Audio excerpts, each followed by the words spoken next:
അൽഹംദുലില്ലാഹ് നഹ്മദുല്ലാഹി വനസ്സല്ലി വനസ്സല്ലിമു അലാ റസൂലില്ലാഹി സയ്യിദിനാ വഹബീബിനാ മുഹമ്മദിൻ വആലിഹി.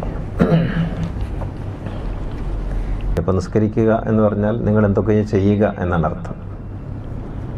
ഹജ്ജ് എന്ന് പറഞ്ഞാൽ നിങ്ങൾ എന്തൊക്കെയോ ചെയ്യുക എന്നാണ്.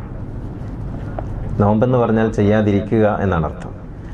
നിങ്ങൾ തിന്നാതിരിക്കുക, കുടിക്കാതിരിക്കുക, ഭോഗിക്കാതിരിക്കുക, പറയാതിരിക്കുക, മുണ്ടാതിരിക്കുക, ഇതൊക്കെയാണ് നോമ്പ് എന്ന് പറയുന്നത്. എന്ന് വെച്ചാൽ അത് നിഷേധാത്മക ഭാവത്തിലുള്ള ഒരു ആരാധനയാണ്. ഈ നിഷേധാത്മക ഭാവത്തിലുള്ള ആരാധനയുടെ ഒരു പ്രത്യേകത, നിഷേധാത്മകതയിലൂടെ നമുക്ക് സത്യത്തെ കണ്ടെത്താൻ സാധിക്കുമോ എന്ന അന്വേഷണമാണ്. മാത്രമല്ല, ചില നിഷേധാത്മക സ്വഭാവങ്ങൾ നമ്മിലേക്ക് കൊണ്ടുവരുന്നതിന് വേണ്ടിയുള്ള ശ്രമവുമാണത്.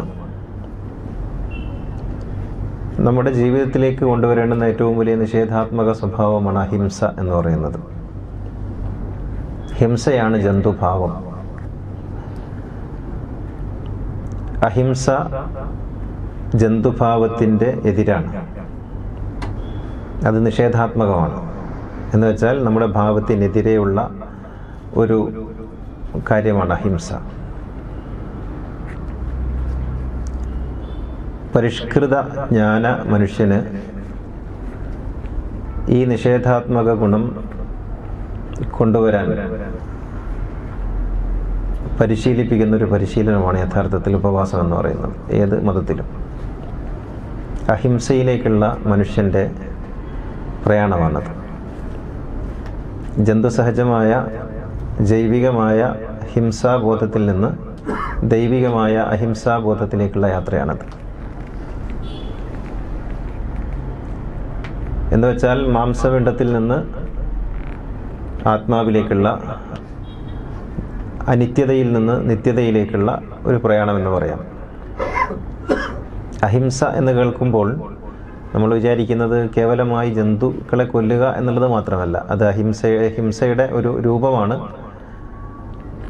അഹിംസ എന്ന് പറയുന്നത് പല തലങ്ങളുള്ള ഒരു ആശയമാണ്. അത് പ്രവാചകന്മാരുടെയും വേദങ്ങളുടെയും ആശയമാണ്. അതിൽ ജന്തുക്കളെ കൊന്നു തിന്നുക എന്നുള്ളത് അഹിംസയുടെ ഒരു അടര് മാത്രമാണ്. കൊന്നു തിന്നാതിരിക്കുക എന്നുള്ളത്.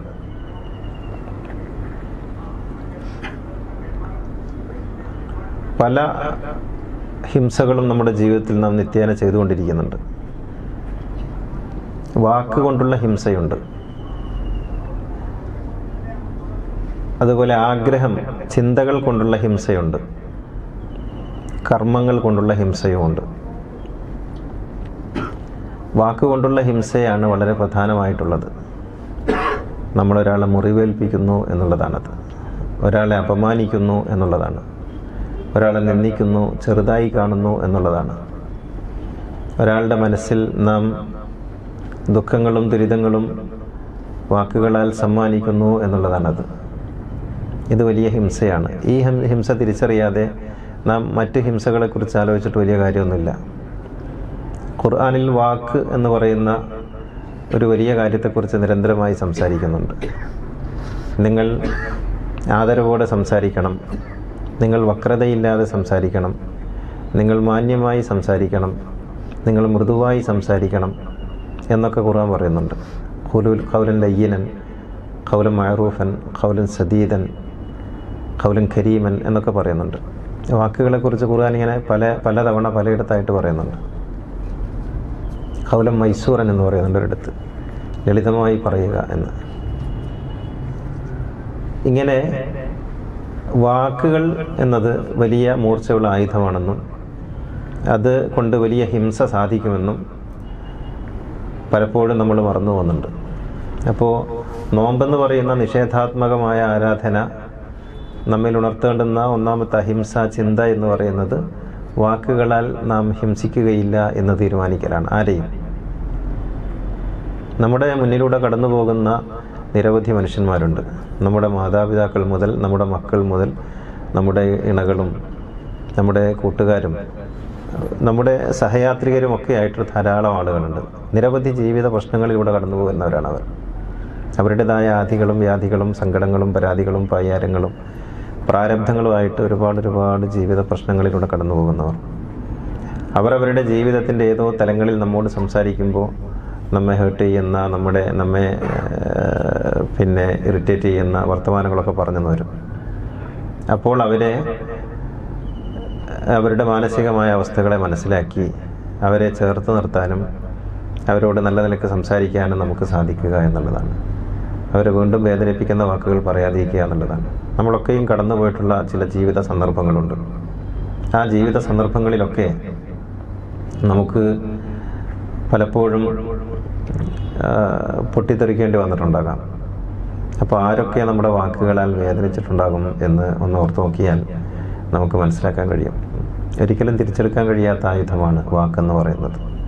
ഒരാളുടെ മനസ്സിലേക്ക് വാക്കിന് 2 വഴികളുണ്ട്. ഒന്ന് അകത്തേക്കുള്ള വഴിയാണ്, അതുപോലെ പുറത്തേക്കുള്ള വഴിയാണ്. ഒരാളുടെ അകത്തേക്ക് കയറാനും നമുക്ക് വാക്കുകൾ മതി, ഒരാളിൽ നിന്ന് ഇറങ്ങിപ്പോകാനും വാക്കുകൾ മതി എന്നുള്ളതാണ്. അപ്പോൾ അകത്തേക്ക് കയറാൻ കഴിയുന്നത് പോലെ ഇറങ്ങിപ്പോകാനും ഈ ആയുധം കൊണ്ട് സാധിക്കും എന്ന് നമ്മൾ അറിയണം. അപ്പോൾ അഹിംസ എന്ന് കേൾക്കുമ്പോൾ കത്തിയും കഴുത്തും മാത്രം ഓർത്താൽ പോരാ, നാവിനെ കൂടി ഓർക്കണം എന്നാണ്. അത് വളരെ പ്രധാനപ്പെട്ട ഒരു അഹിംസാ സിദ്ധാന്തമാണ്. മറ്റുള്ളവരെ വേദനിപ്പിക്കാതിരിക്കുക എന്ന് പറയുന്നത്, മറ്റുള്ളവരെ മനസ്സിലാക്കുക എന്ന് പറയുന്നത്. ഒരു മൃദുവായ വാക്കുകൊണ്ടെങ്കിലും അവർക്ക് ആശ്വാസമായി തീരുക എന്ന് പറയുന്നത്. ആരോടും, നമ്മുടെ മുന്നിൽ നിൽക്കുന്ന ആൾ ആരും ആകട്ടെ, അവർ എത്ര വലിയ കുറ്റവാളിയാകട്ടെ, പക്ഷേ ഒരു വാക്ക് കൊണ്ടൊരു നന്മ അവരുടെ ഹൃദയത്തിൽ ഒരു കുളിര് പെയ്യാൻ സാധിക്കുമെങ്കിൽ, ഒരു മഞ്ഞുതുള്ളിയായി മാറാൻ സാധിക്കുമെങ്കിൽ അങ്ങനെ ആവണം എന്നുള്ളതാണ് ഹിംസയുടെയും അഹിംസയുടെയും പാഠങ്ങളിൽ ഒന്നാമതായി നാം മനസ്സിലാക്കേണ്ടത്. അപ്പോൾ നമുക്ക് എന്തും പറയാൻ നമ്മുടെ നാവിന് കഴിയും. ഒരു ഭാഷയും നമുക്കുണ്ട്, ഒരു നാവും നമുക്കുണ്ടെങ്കിൽ ആ വാക്ക് എന്തും പറയാൻ കഴിയും. അവിടെ സൂക്ഷിച്ച് സംസാരിക്കുക എന്നുള്ളത് നിഷേധാത്മകമായിട്ടുള്ള ഒരു രീതിയാണ്. പറയാതിരിക്കുക എന്നുള്ളതാണ്. ഇന്നി നദർത്തുൽ റഹ്മാനി സൗമ വലനുകല്ലിമൽ യൗമ ഇൻസിയ എന്ന് മറിയം ബീവി പറയുന്നുണ്ട്. ഞാനിന്ന് നോമ്പാണ്, ആരോടൊന്നും മിണ്ടുന്നില്ല. അപ്പം നോമ്പിൻ്റെ ഏറ്റവും വലിയ ഒരു തലം സംസാരിക്കാതിരിക്കലാണ് എന്നുള്ളതാണ്. സംസാരിക്കുന്നത്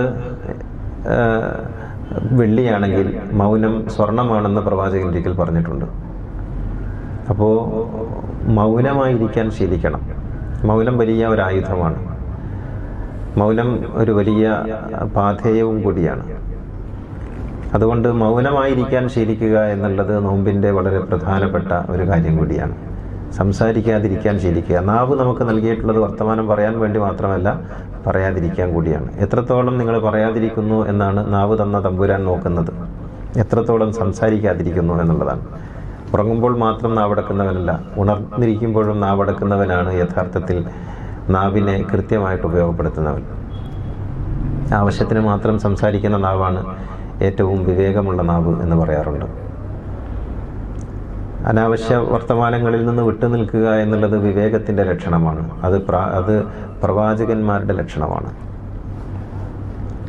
അപ്പോൾ ഒരു വാക്ക് സംസാരിക്കുമ്പോൾ അതിൻ്റെ അർത്ഥങ്ങളെക്കുറിച്ചും അതിൻ്റെ അനർത്ഥങ്ങളെക്കുറിച്ചും ആലോചിക്കണം. അർത്ഥം മാത്രമല്ല, വാക്കിന് അനർത്ഥവും ഉണ്ട്. ഇത് രണ്ടും ആലോചിക്കാൻ നമുക്ക് സാധിച്ച് വാക്കുകളെ ഉപയോഗപ്പെടുത്താൻ കഴിയുക എന്നുള്ളതാണ്. അപ്പോൾ ഹിംസയുടെ ഒന്നാമത്തെ ഭാവം അതാണ്. രണ്ടാമത്തത് നമ്മുടെ ചിന്തയിൽ നിന്ന് ഹിംസയെ മാറ്റി നിർത്തുക എന്നുള്ളതാണ്. ഒരാളെ ഉപദ്രവിക്കണമെന്ന്, ഒരാളെ ആക്രമിക്കണമെന്ന്, ഒരാളോട് പക ചെയ്യണമെന്ന്, പകരം ചോദിക്കണമെന്നൊക്കെ നമുക്ക് തോന്നും പലപ്പോഴും. ജീവിതത്തിൽ അത്രമേൽ നമ്മെ ബുദ്ധിമുട്ടിക്കുന്ന ആളുകളുണ്ടാവും. അത്രമേൽ നമ്മെ പ്രയാസപ്പെടുത്തുന്നവരും നമ്മെ നിരന്തരമായി അലോസരപ്പെടുത്തുന്നവരുണ്ടാകും. അവരോടൊക്കെയുള്ള നമ്മുടെ ചിന്തകളെന്ന് പറയുന്നത് പകരം ചെയ്യണം. അത് ജന്തുസഹജമായ വികാരമാണ്, അത് കുറ്റമല്ല. നമുക്കൊരാളോട് പ്രതികാരം ചെയ്യണമെന്ന് തോന്നുന്ന ഒരു കുറ്റമൊന്നുമല്ല, അത് ജന്തുസഹജമാണ്.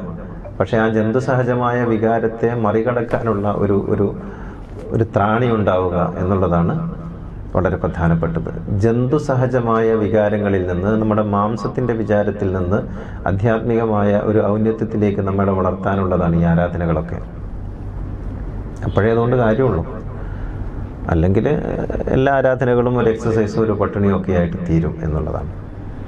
അപ്പോൾ ആലോചനകളിൽ നിന്ന് ഹിംസയെ എടുത്തു കളയാൻ സാധിക്കേണ്ടതുണ്ട്. അവിടെയാണ് ബുദ്ധൻ ആഗ്രഹം വെടിയുക എന്ന് പറയുന്നത്. ആഗ്രഹം വെടിയുക എന്ന് പറയുമ്പോൾ നമ്മളൊക്കെ വിചാരിക്കുന്നു ആഗ്രഹിക്കാതിരിക്കുക എന്നാണ് ബുദ്ധൻ പറഞ്ഞത്. നല്ല ജന്തുസഹജമായ ആഗ്രഹം പഠിയുക എന്നാണ് ബുദ്ധൻ പറഞ്ഞത്. ഒന്നും ആഗ്രഹിക്കാതിരിക്കാൻ ബുദ്ധന് പറയാൻ കഴിയില്ല, കാരണം അതും ഒരു ആഗ്രഹമാണല്ലോ. ജന്തുസഹജമായ ആഗ്രഹങ്ങൾക്കപ്പുറത്തേക്ക് പോകാനാണ് ബുദ്ധൻ പറയുന്നത്. നമ്മുടെ മാംസത്തിൻ്റെ ആഗ്രഹങ്ങൾക്കപ്പുറത്തേക്ക് പോകാൻ, മനുഷ്യനെന്ന ജൈവികമായ അവസ്ഥയിൽ നിന്ന് ദൈവികമായ ചൈതന്യത്തിലേക്ക് മാറാനാണ് ബുദ്ധൻ ആവശ്യപ്പെടുന്നത്. അപ്പോൾ ഇത്തരം ആഗ്രഹങ്ങളെ നാം മറികടക്കാൻ സാധിക്കുക എന്നുള്ളത് അഹിംസയുടെ രണ്ടാമത്തെ തലമാണ്. ഹൃദയത്തിൽ നിന്ന് ഹിംസയെ നീക്കുക എന്ന് പറയുന്നത്, അവിടെ അഹിംസ മാത്രമാക്കുക. മൂന്നാമത്തതാണ് നമ്മുടെ ചുറ്റുമുള്ള ജീവികളെ, മനുഷ്യരുൾപ്പെടെയുള്ള ഒന്നിനെയും ഹിംസിക്കാതിരിക്കുക എന്ന് പറയുന്നത്. അത് തന്നെ പല രൂപത്തിലും ഭാവത്തിലുമുണ്ട്. ഹിംസകൾ നടത്തുന്നത് പ്രതികാരമായിട്ട് ഹിംസ നടത്തും. ഇപ്പോൾ യുദ്ധങ്ങൾ അതിൻ്റെ അടയാളമാണ്. ഔദ്യോഗികമായി ഹിംസ നടത്തും. ഇപ്പോൾ ആരാച്ചാർമാരൊക്കെ ചെയ്യുന്നത് അതാണ്. ഔദ്യോഗികമായി പോലീസുകാർ തല്ലും, ഇടിക്കും. ഔദ്യോഗികമായ ഹിംസയുണ്ട്. ഹിംസയ്ക്ക് അങ്ങനെ പല മുഖങ്ങളുണ്ട്. പിന്നെ വിനോദത്തിന് വേണ്ടിയുള്ള ഹിംസയുണ്ട്. പിന്നെ ഭക്ഷണത്തിന് വേണ്ടിയുള്ള ഹിംസയുണ്ട്. ഭക്ഷണത്തിന് വേണ്ടിയുള്ള ഹിംസ താരതമ്യേന താഴെയുള്ള ഹിംസയാണ് എന്ന് പറയാം.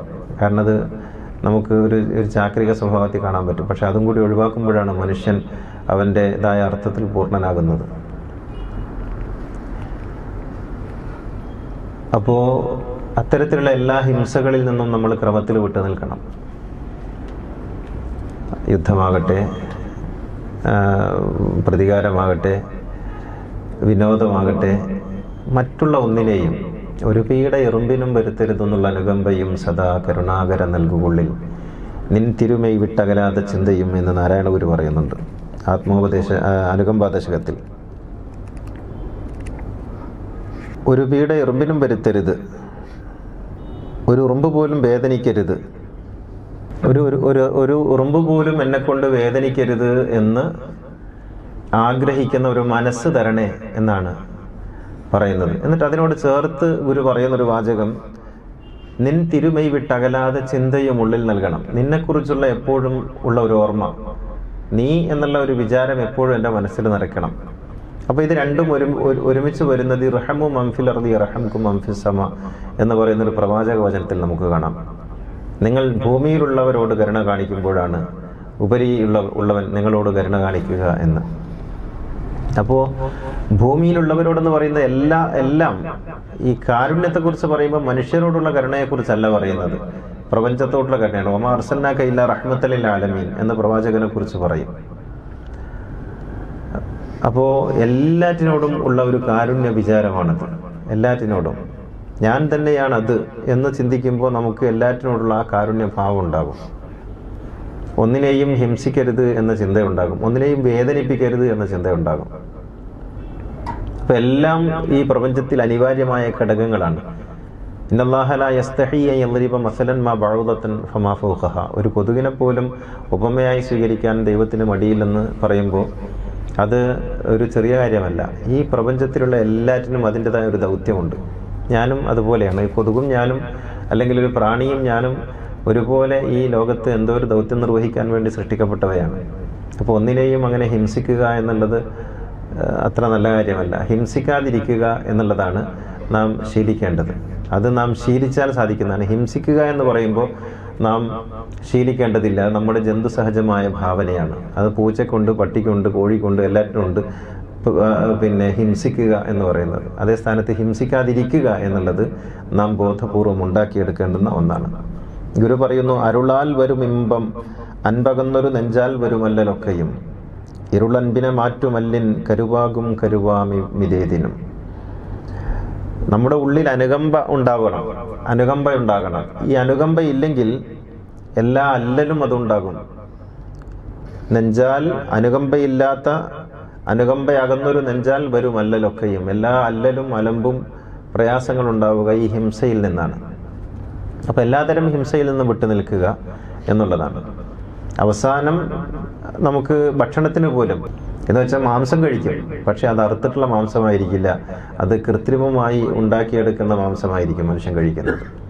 അങ്ങനെ മറ്റ് ജീവജാലങ്ങളെ കൊല്ലുക എന്നിടത്ത് നിന്ന് മനുഷ്യൻ വളരുന്ന പരിണാമത്തിൻ്റെ മറ്റൊരു ദിശയിലേക്ക് എത്തുന്ന ഒരവസ്ഥ ഉണ്ടാകും. ഒരുപക്ഷെ നമ്മുടെ മാംസാഹാരം മുഖ്യമായി കണക്കാക്കുന്ന മലയാളികൾക്ക് ഇത് മനസ്സിലാക്കാൻ ഒരുപാട് കാലം ഒരുപക്ഷെ കഴിയേണ്ടി വരും. ഏതായാലും മനുഷ്യൻ്റെ വളർച്ച അങ്ങനെയാണ്.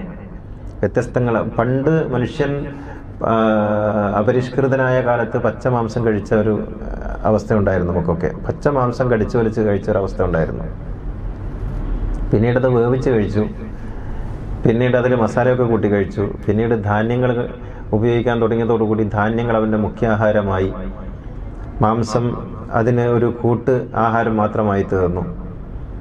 പിന്നെ അവൻ്റെ ആഹാരത്തിൻ്റെ രീതികളിലൊക്കെ മാറ്റങ്ങൾ വരുന്നുണ്ട്. ക്രമത്തിൽ ഒരിടത്തെത്തുമ്പോൾ നാം പൂർണ്ണമായ സസ്യാഹാരികളായിത്തീരും എന്നാണ് ഹരാരി വിലയിരുത്തുന്നത്. അദ്ദേഹത്തിൻ്റെ വീക്ഷണമാണ്. പക്ഷേ അങ്ങനെയും ഒരു സാധ്യത മുന്നിലുണ്ട് എന്ന് നമ്മൾ അറിയണം. ഒന്നിനെയും വേദനിപ്പിക്കാതെ ജീവിക്കാൻ കഴിയുന്നത് തീർച്ചയായിട്ടും ഒരു വലിയ സുഹൃതം തന്നെയാണ്. സാധാരണ നിലക്ക് വാക്കുകൊണ്ടും നോക്കുകൊണ്ടും ആഗ്രഹം കൊണ്ടും കർമ്മം കൊണ്ടും ഒന്നിനെയും വേദനിപ്പിക്കാതെ ജീവിക്കാൻ കഴിയുക എന്നുള്ളതാണ്. അഹിംസ എന്ന് പറയുന്ന ആ സിദ്ധാന്തമാണ് യഥാർത്ഥത്തിൽ നോമ്പിൻ്റെ ഏറ്റവും വലിയ സന്ദേശം. അഹിംസ, ഇന്നി നദർത്തുൽ റഹ്മാനി സൗമ വലൻ ഉകല്ലിമൽ യൗമ ഇൻസിയ എന്നുള്ളതാണ്. ഇത് മറിയം ബീബി പറഞ്ഞൊരു സന്ദർഭം നിങ്ങൾ ഓർക്കണം. നീ വേശ്യയാണ്, നീ കൊള്ളാത്തവളാണ്, നിൻ്റെ ഉപ്പ നല്ലവനായിരുന്നല്ലോ, നിൻ്റെ ഉമ്മ മോശക്കാരി ആയിരുന്നില്ലല്ലോ, നീ എന്താണ് ഇങ്ങനെ ഒരു കുഞ്ഞിനെയും കൊണ്ടുവന്നത്, നിനക്ക് എവിടുന്നാണ് ഇവനെ കിട്ടിയതെന്നൊക്കെ മറിയം ബീബി ആക്ഷേപിക്കപ്പെട്ടപ്പോൾ, തൻ്റെ അഭിമാനവും തൻ്റെ സർവസ്വവും ചോദ്യം ചെയ്യപ്പെട്ടപ്പോൾ, തന്നെ ജനസമൂഹത്തിന് മുന്നിൽ കുറ്റവിചാരണ ചെയ്തപ്പോൾ മറിയം ബീവി പറഞ്ഞ ആ വാക്കുകൾ നമ്മൾ ഓർക്കണം. അവർ മറുപടി പറയുകയല്ല, ഇന്നി നദർത്തുൽ റഹ്മാനി സൗമ വലൻ ഉകല്ലിമൽ യൗമ ഇൻസിയ എന്ന് പറയുന്ന മൗനത്തിൻ്റെ വാത്മീകത്തിലേക്ക് തിരിച്ച് കയറാൻ കഴിയുന്ന ആ ഒരു മനോഭാവത്തിൻ്റെ പേരാണ് നോമ്പ് എന്ന് പറയുന്നത്. അതാണ് യഥാർത്ഥത്തിൽ നോമ്പിലൂടെ നമുക്ക് സാധിക്കേണ്ടത്. എല്ലാ ഹിംസാത്മകമായ അവസ്ഥകളെയും ഇല്ലാതാക്കി കരിച്ചു കളഞ്ഞ്, റമദാൻ എന്ന വാക്കിൻ്റെ അർത്ഥം അതാണ്, കരിച്ചു കളഞ്ഞ് നാം അഹിംസയിലേക്ക് ഉണരുന്ന ഒരു പ്രക്രിയയാണ് യഥാർത്ഥത്തിൽ നോമ്പ്. അങ്ങനെ ഉള്ളിൽ നടക്കുന്ന ഒരു ശുദ്ധീകരണമാണ് തഖ്വ. അങ്ങനെയുള്ളൊരു തഖ്വയിലേക്കാണ് ഈ ആരാധനകൾ നമ്മെ ഉണർത്തേണ്ടത് എന്നർത്ഥം. ഇൻഷാ അല്ലാഹ് നമ്മോട് കുറച്ചു നേരം സിദ്ദീഖ് ഉസ്താദ് സംസാരിക്കും.